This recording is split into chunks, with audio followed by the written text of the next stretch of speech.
Hola amigas y amigos, bienvenidos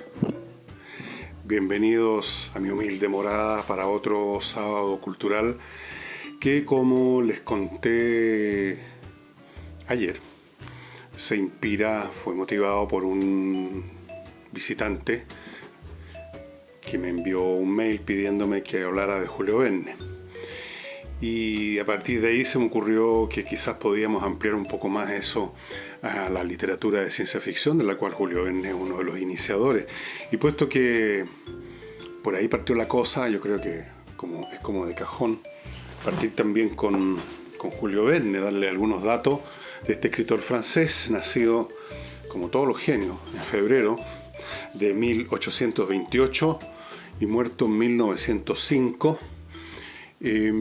Un hombre que ha sufrido, un escritor que ha sufrido la suerte de no pocos escritores. Estoy pensando, por ejemplo, en Mark Twain. Es decir, que se le convierte en un grado bastante importante de injusticia meramente en un escritor de cuentos para niños. Pero lo mismo que le pasó a Mark Twain con muchas de su historia, como Tom Sawyer, Huckleberry Finn y todo eso. Verne fue maltratado por los traductores, como suele ocurrir siempre, no tanto por ignorancia como por el propósito de muchos editores de otros países. Por ejemplo, pasó mucho en Inglaterra, de convertir precisamente el libro en algo para niños, para venderlo mejor. Y eso significaba simplificar enormemente la prosa de Verne en la traducción al inglés, y entregar un Verne Diet. Y yo creo que a mí me debe haber sucedido lo mismo en las traducciones que recibí de niño en castellano. En esa época solamente conocía el español. Y debo confesar que nunca me interesó mucho Verne. Lo encontraba fome, lo encontraba un poco pedestre, así de pie plano. No sabía bien por qué de niño prefería infinitamente más a un autor mucho más colorido, que no tiene nada que ver con la ciencia ficción, que es Emilio Salgari. Entonces Verne lo leí poco, pero leí algunas cosas de él. Y soy también entonces víctima posiblemente de las traducciones de los editores que buscan fríamente hacer el mejor negocio posible. Entonces van sacando todo lo que a ellos les parece. Esto ocurre con todo, con todos los autores. Sacan todo lo que a ellos les parece poco mercadeable. Así de simple. Julio Verne escribió una serie de un montón de libros, creo que los más famosos, de los cuales se han hecho películas, incluso muchas películas. 20.000 leguas de viaje submarino, La vuelta al mundo en 80 días. ¿Se acuerdan de una película? No, ustedes no se acuerdan, a menos que sean más o menos de mi edad. Una película, la típica superproducción americana, donde prácticamente todo Hollywood ha sido alquilado, contratado para aparecer en la película. Y uno de los que estaban en el elenco era Cantinflas. Contrataron a Cantinflas para hacer el papel del picante, así, pues hombre, ¿verdad? Que era como el ballet, un ballet a la Cantinflas, de uno de los personajes. El viaje al centro de la Tierra, otro libro de Verne que fue llevado al cine y yo creo que también a la televisión, o han salido variantes del viaje al centro de la Tierra, el viaje adentro de esto, el viaje a lo demás allá. Y se le considera uno de los padres, si no el padre de la ciencia ficción. Y sería bueno entonces que entráramos a examinar qué quiere decir eso, ciencia ficción. Todos más o menos tenemos una idea vaga que ciencia ficción no nos vamos a encontrar con dramones, con poesía, sino que nos vamos a encontrar con historias donde la tecnología y cosas del futuro y que ahora no existen, más o menos juegan un papel importante. Pero la definición es tan vaga que da para muchos distintos enfoques, ¿no? Pero en general en la ciencia ficción tiende a predominar el tiempo futuro. Las cosas transcurren en el futuro. Hay tecnologías que hoy día no existen y pasan cosas que hoy día no pasan. podríamos definir así.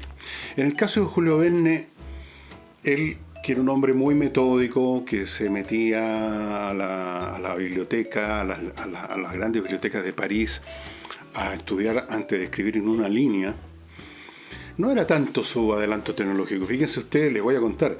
El 20.000 leguas de viaje submarino fue escrito por Julio Verne cuando ya existía el submarino, aunque ustedes no lo crean.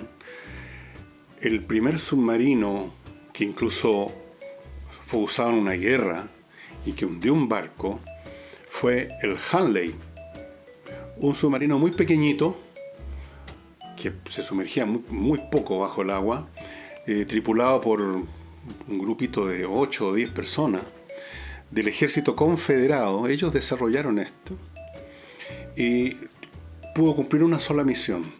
Avanzó bajo el agua, hundió un barco de la Unión, el Housatonic, con una carga explosiva que llevaba en una especie de espolón o una pértiga larga, el submarino Hunley, con un barril, por supuesto embreado, impermeable, con una carga de pólvora simplemente. Y eso fue suficiente para hacerle un forado a estos barcos que eran de madera, el Housatonic, que se hundió con una gran pérdida de vida. Pero el Hunley, de vuelta, desapareció, nunca más regresó a su punto de partida. Y fíjense ustedes, vino a ser descubierto el Hunley hace unos 20 años más o menos. Lo sacaron, lo lograron encontrar, lo sacaron. Está ahora en un museo en exposición, creo que si es que ya está listo, porque han ido a lo largo de los años sacándole el cieno y los restos humanos que han encontrado, botones, no sé si han encontrado huesos también. Todo se deshace con el agua, ¿no? Pero ya ven ustedes entonces que Julio Verne no inventó, no tuvo una fantasía deslumbrante para inventar el submarino. El submarino ya existía incluso antes del Hunley, probablemente habían habido experimentos ya. No era una idea absolutamente descabellada. Lo del viaje alrededor del mundo en 80 días también tenía que ver simplemente con que las tecnologías de la época, los barcos a vapor, el ferrocarril, hacían posible recorrer el mundo en 80 días. Ahora se hacen menos de 80 horas, pero así están las cosas. Fue un autor enormemente popular y lo sigue siendo hasta cierto punto, o lo ha sido hasta una fecha que no podría definir, porque los autores llegan a un momento en que se mueren, que ya no presentan nada que pueda interesar a los niños ni a nadie. Pero el hecho es que, por lo menos en los años 70, todavía Julio Verne era el segundo autor más traducido del mundo, en la historia de las traducciones. En esas traducciones se perdió algo del brillo que debe haber tenido la prosa de Verne francés, que nunca la he leído en su idioma, porque no me interesó ni de niño y no me interesa mucho ahora, más que como una figura que forma parte de la historia de la ciencia ficción. Pero creo yo que hay figuras aún más interesantes y anteriores a Julio Verne. Por ejemplo, una mujer, Mary Shelley, que fue una mujer muy progresista para su época, digamos, que anduvo metida con algunos par de poetas, me parece que con Byron, también con Shelley, en estos viajes a Italia, donde los jóvenes brillantes de la aristocracia británica se iban a pegar unos tremendos viajes a Italia, lo que llamaban el tour, el gran tour. Y podían estar años en otro lugar y se soltaban las trenzas. Y Mary Shelley fue la autora de Frankenstein. Sí, señor. A principios del siglo XIX, mucho antes que Julio Verne se metiera en la biblioteca a ver el tema de los submarinos, Mary Shelley creó este monstruo legendario que ha sido motivo de infinidad de películas y seriales de la televisión, y que tiene además cierto significado bastante más poderoso que las historias de Julio Verne. Hay algo en esa criatura y en el hombre que la crea, porque Frankenstein no es el monstruo, es el doctor que crea a esta pobre criatura, y quizás en ese sentido el verdadero monstruo es el doctor Frankenstein. Y si nos vamos más atrás, nos encontramos con otro personaje que escribe cosas imposibles para su época, y es un tipo del siglo XVII francés, uno de esos individuos que en toda época y en toda sociedad rompen todos los esquemas, le hacen a muchas cosas, son muy rompedores de las normas. Y bueno, este hombre era poeta, dramaturgo, escritor, espadachín. Me refiero a Cyrano de Bergerac, del cual hubo una obra de teatro de Rostand, del cual han habido películas. Yo recuerdo haber visto una película de los años 50 sobre Cyrano de Bergerac, protagonizada por uno de los dos hermanos de estos actores, creo que eran puertorriqueños, ya a ver si me acuerdo el nombre. Y Cyrano escribió dos libros que eran absolutamente fantasiosos. Uno se llamaba Los estados e imperios de la luna y otro Los estados e imperios del sol. Estamos hablando del siglo XVII. Yo creo que si nos vamos a dedicar a medir el calibre literario de estos autores que les he mencionado hasta este momento, el más importante yo creo que es Mary Shelley, con su Frankenstein, y Cyrano de Bergerac hasta cierto punto. Él no le da, como toda persona que tiene múltiples talentos y que se dedica a muchas cosas y que nunca se concentra en uno, sus obras carecen de la sustancia que resulta de la concentración total y absoluta del creador.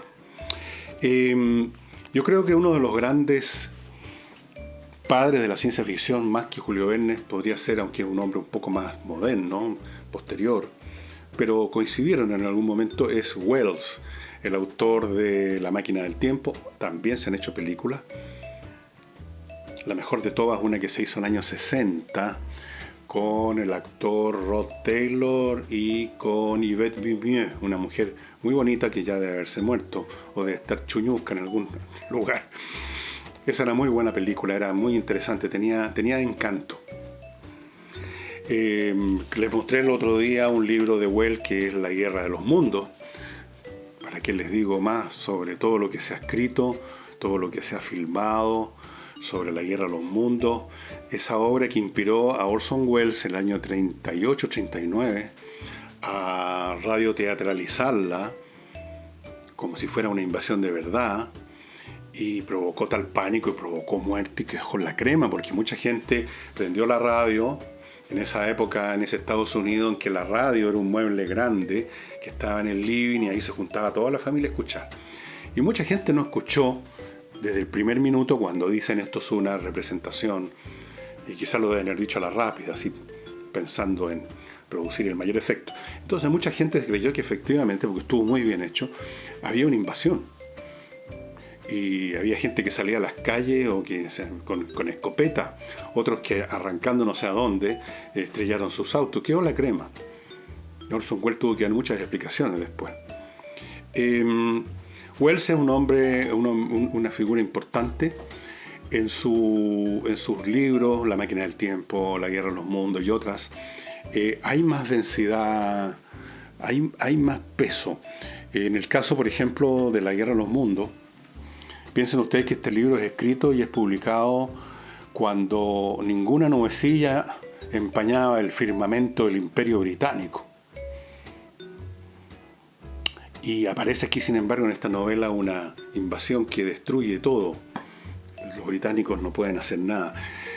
Voy a repetir algo que creo haber dicho aquí, en este mismo portal, de cuánto más interesante sería que un cineasta hubiera filmado, hubiera hecho una película, La guerra de los mundos, ambientada en la época victoriana, en vez de hacer estas cosas más modernas, bastante malacatosas a menudo.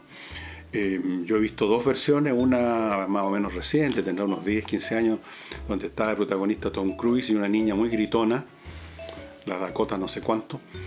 Y hay otra del año 54 con la típica niña que lo único que hace es gritar y caerse porque corre con taco alto. La típica de las películas de ciencia ficción y de monstruos, es la niña que se cae. Ahora, vamos a los grandes nombres, digamos, más modernos. Estoy hablando de autores plenamente de creadores en el mitad del siglo XX.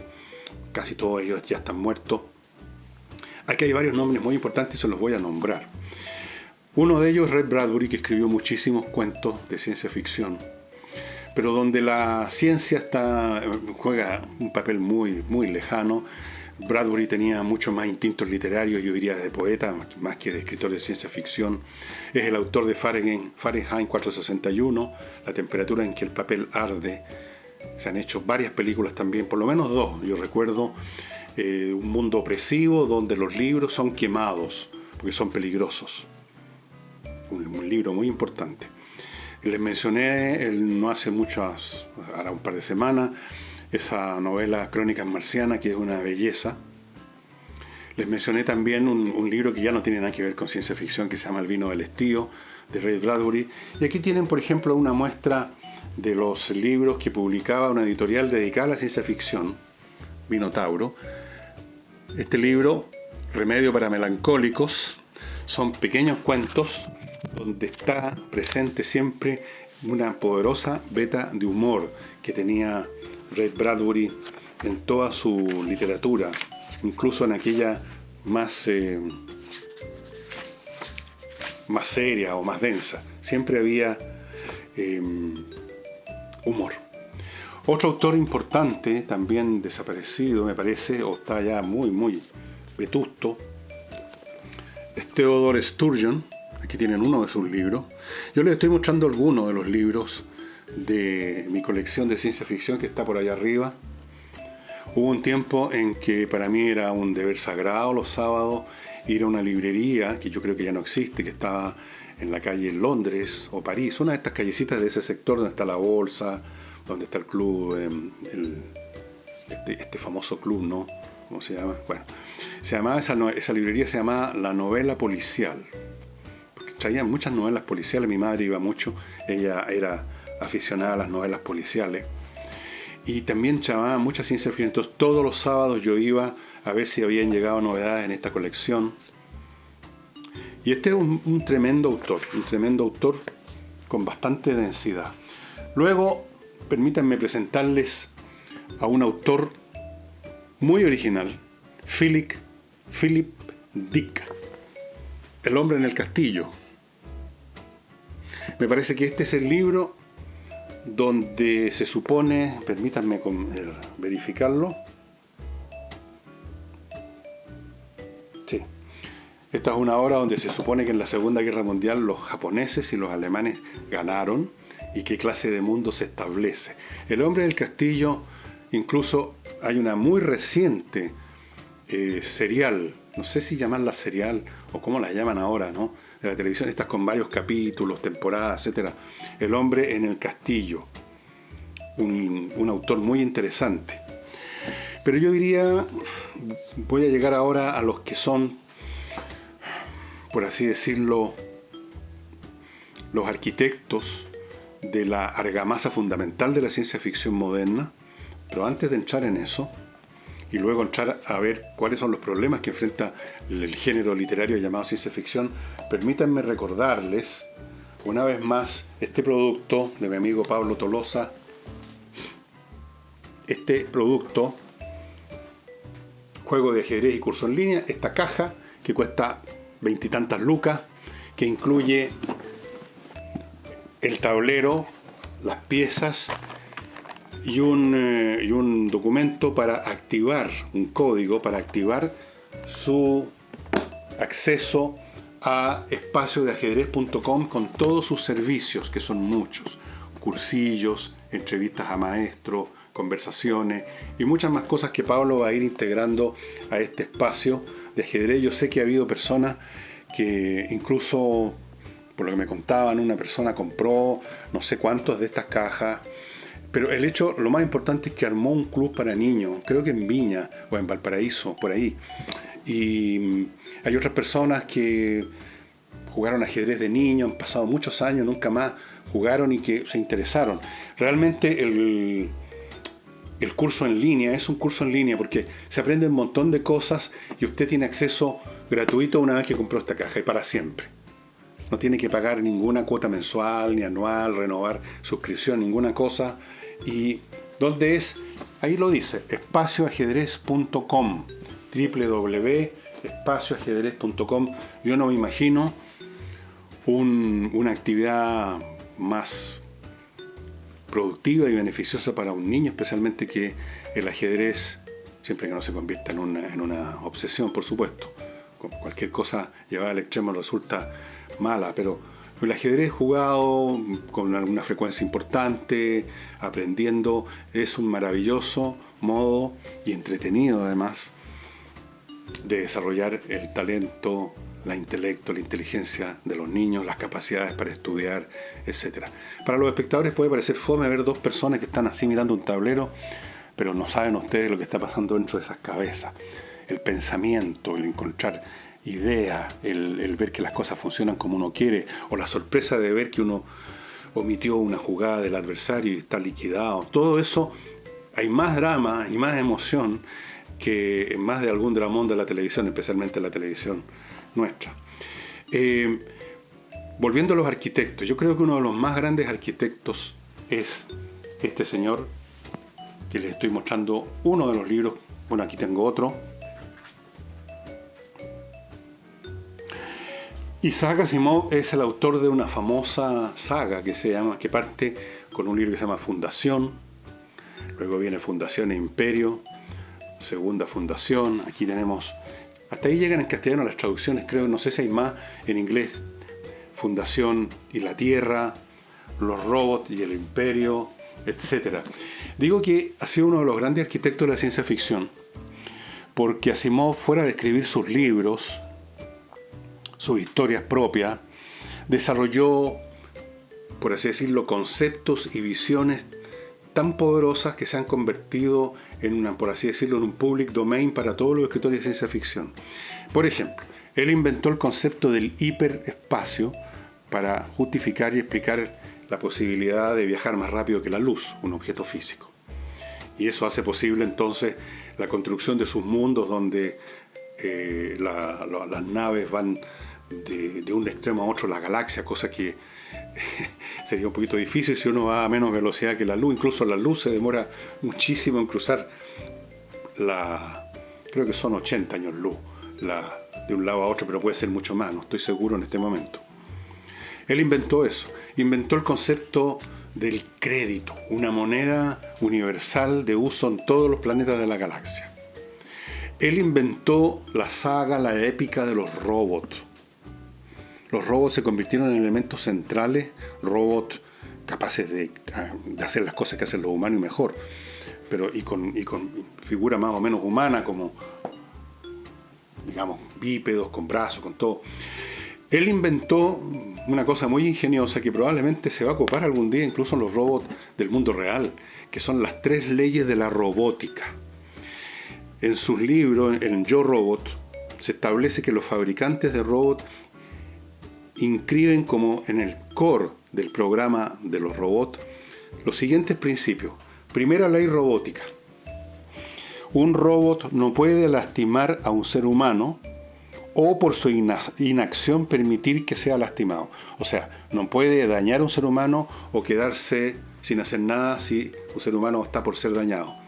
Tiene que defender de todas las maneras la vida humana.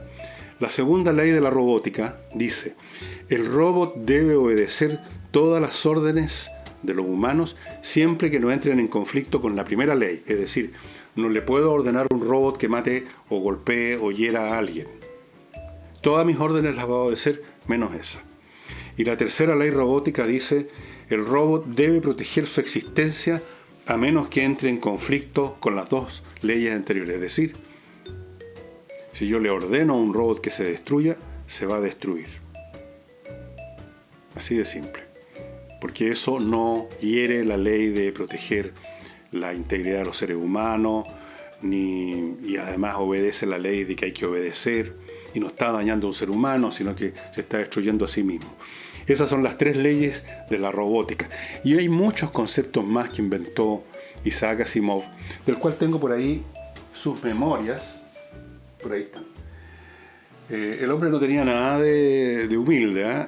Isaac Asimov era un hombre ruso-judío, o judío-ruso, como tantas familias de esa procedencia. Llegó a Estados Unidos a principios del siglo XX, un poco como Gershwin también, que era de la misma procedencia.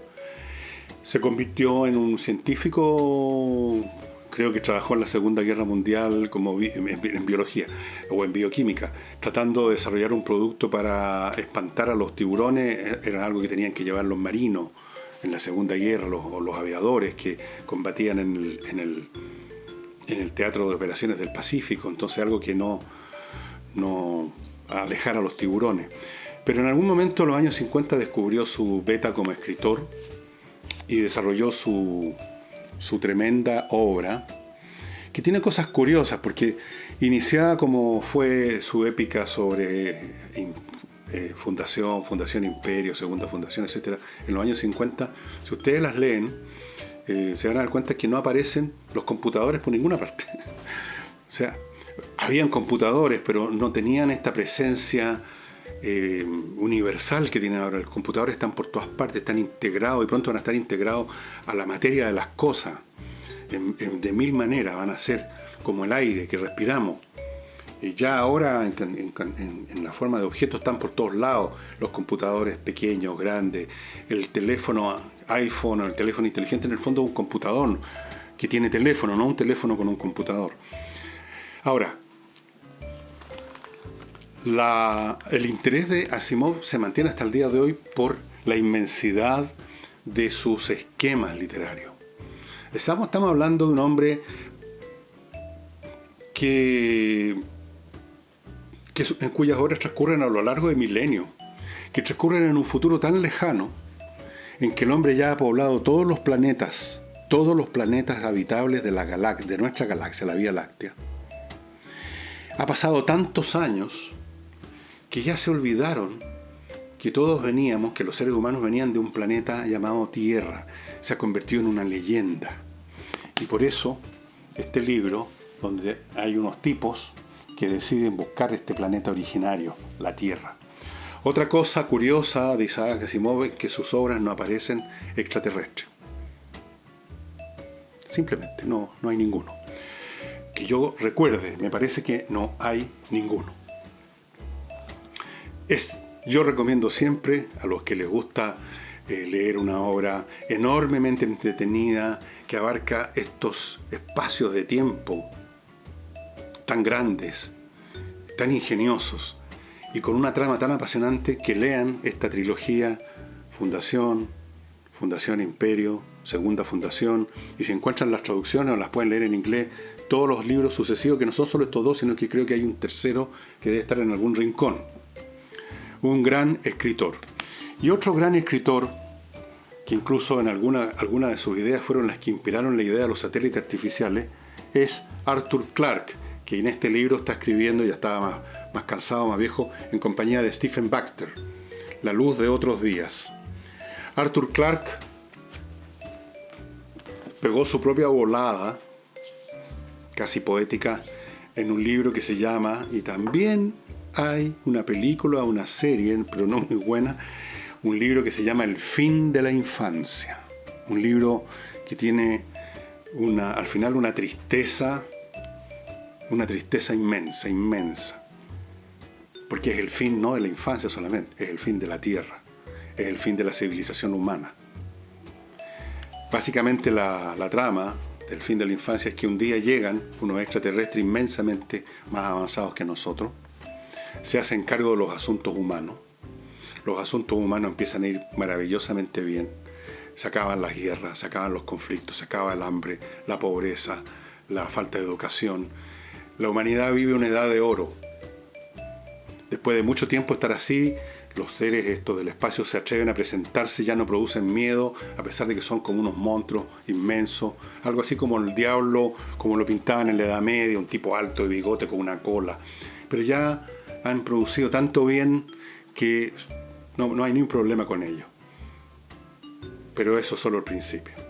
No es que hayan tenido ni tengan ningún propósito nefasto estos extraterrestres, pero lo que ellos vienen a hacer en el fondo es como una comadrona a preparar el fin de la infancia. No les cuento más por si les interesa leerlo. Es un tremendo libro de Arthur Clarke. Hay otros en que le salió una beta metafísica o teológica, pero no les voy a decir en qué consiste esa beta teológica y metafísica, y es otra épica, o sea, es otro conjunto de libros que tienen que ver cuando en la Tierra descubren que hay un enorme artefacto que se está acercando al planeta, claramente un artefacto y no un planetoide, un cometa, un meteoro, y entonces se manda una expedición a investigarlo. Es muy, pero muy interesante. Ahora, ¿cuál es el problema que tiene la literatura de ciencia ficción? Y yo diría también, salvo dos excepciones, diría yo cuando mucho, el cine de ciencia ficción. Es un género que no ha podido nunca escapar, a pesar de su futurismo, de la fuerza de gravitación de su contenido mismo, que por definición lo pone fuera o lejos o al margen de lo que podríamos decir las temáticas humanas propiamente tales. Y por eso algunos han calificado la literatura de ciencia ficción como una literatura escapista. Cuando uno no quiere saber más de los demás, del mundo, entonces uno lee a Arthur Clarke o a Asimov.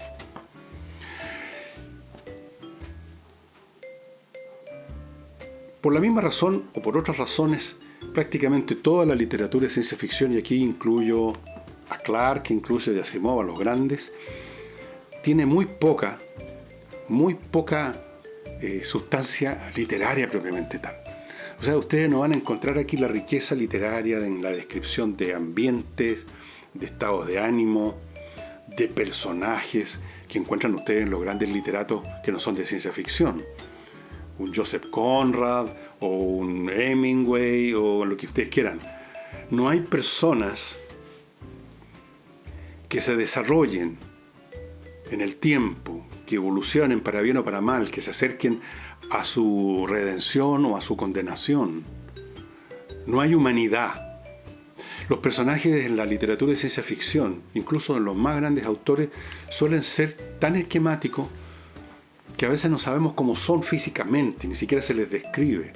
Son algo así como etiqueta.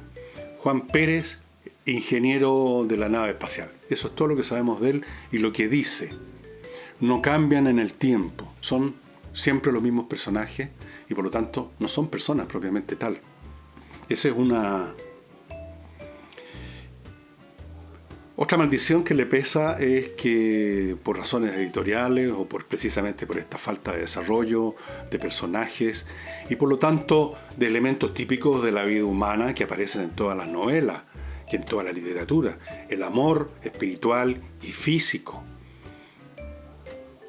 Ustedes rara vez o nunca van a encontrar una historia de amor, digamos, dentro de una novela de ciencia ficción, como que no existe. No existe lo humano. Los protagonistas son estos mundos, estas tecnologías, estos extraterrestres, en las novelas, digamos, de lo que se trata de una invasión extraterrestre, pero lo humano no está presente, no hay drama. Y por lo tanto, cuesta que interese, salvo que uno sea un aficionado como yo a la ciencia ficción, o salvo que se trate de una de estas novelas como Asimov, que tienen una trama tan poderosa que logran salvar de ese déficit. La literatura de ciencia ficción tiende más bien a acercarse a los niños, porque a los niños la cuestión humana o del amor o del drama no solamente no les interesa, no la entenderían, no están en esa todavía.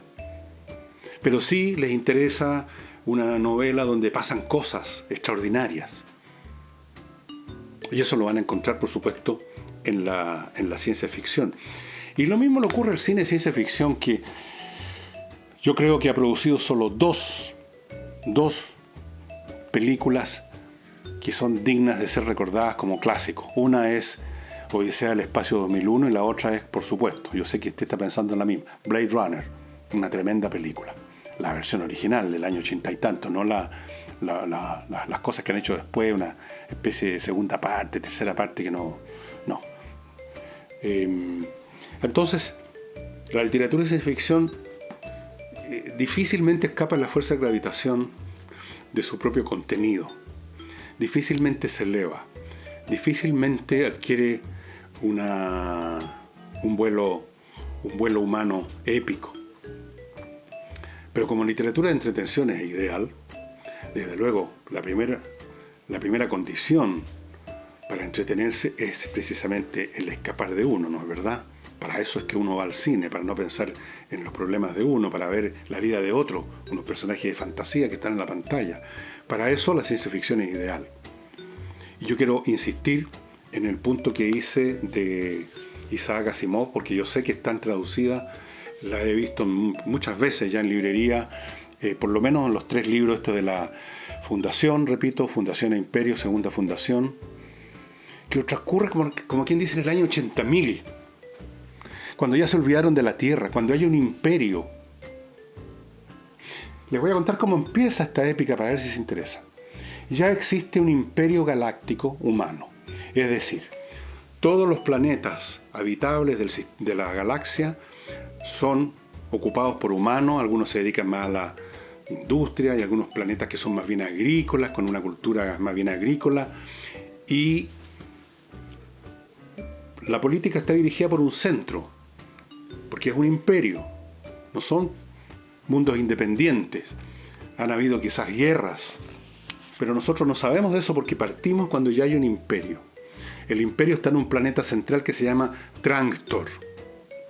Y la obra empieza con un fulano que se llama Harry Seldon, que es un psicohistoriador, algo así como un sociólogo del año 80.000, que ha logrado desarrollar lo que podríamos llamar el cálculo tensor de las dinámicas sociales, y va al imperio, va al centro del imperio para ver si consigue una audiencia con los mandamases, no sé si no con el emperador, con el primer ministro, para que le financien un proyecto para tener un planeta que no sea muy importante, que no le importe mucho a nadie, más bien alejado del centro de la galaxia, donde fundar una universidad galáctica, porque les explica, según sus cálculos matemáticos, el imperio está en decadencia e inevitablemente va a llegar el período de la Edad Oscura, la Edad Media, cuando se fragmente el imperio y todo se disgregue y se pierdan muchos conocimientos y muchos avances que dependen de la interacción.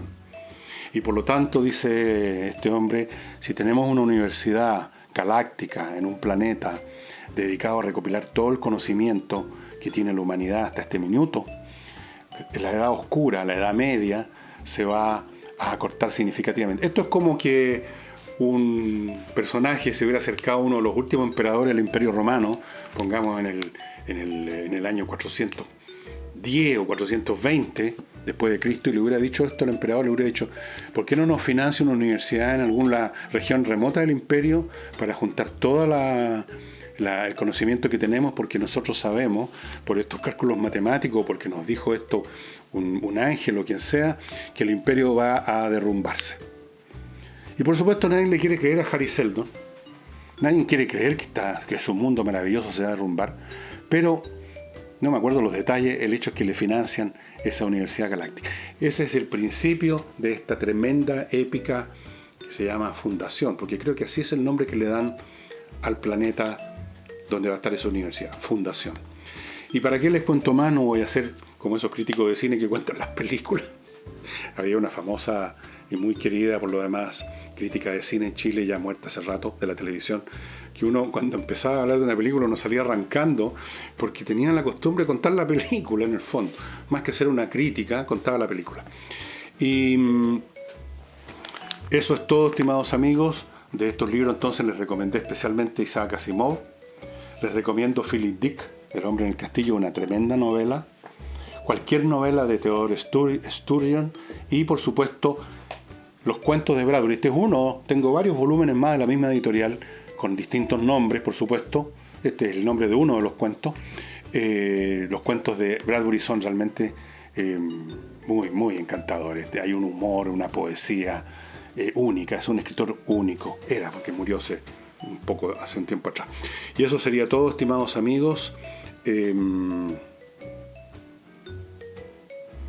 Espero que se hayan entretenido un rato y deseo y espero que tengan un muy buen fin de semana. Será hasta el lunes.